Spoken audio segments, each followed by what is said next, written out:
Dapat malaki yan, ha?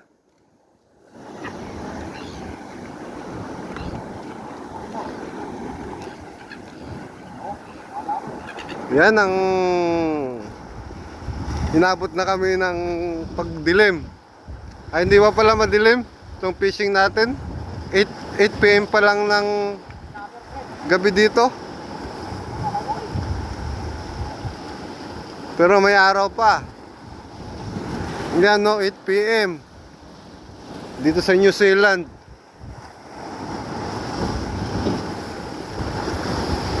Fishing time, malaki, yan. Very good. Ang laki nun, pre, ah. Yan, no. Tuna. Yan, malaki na ang nakuha namin. Sino nakahuli? Batang Hamog. Batang Hamog ng New Zealand ang nakahuli. Yung Geng, Batang Hamog. yan, si Batang Hamog ang nakahuli. Tapos mo makawala, pre. Muntik pa. Ano, pre? Mamaya. Nakahuli na eh. Mamaya tayo. May pangsigang na kami bukas.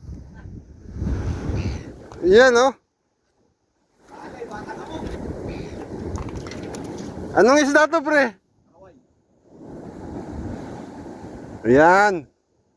May pangsigang na kami bukas. Sinampalukan to. Kala ko hindi kami makakahuli. Ayos na.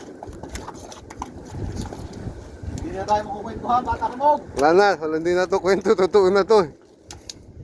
Ayaw.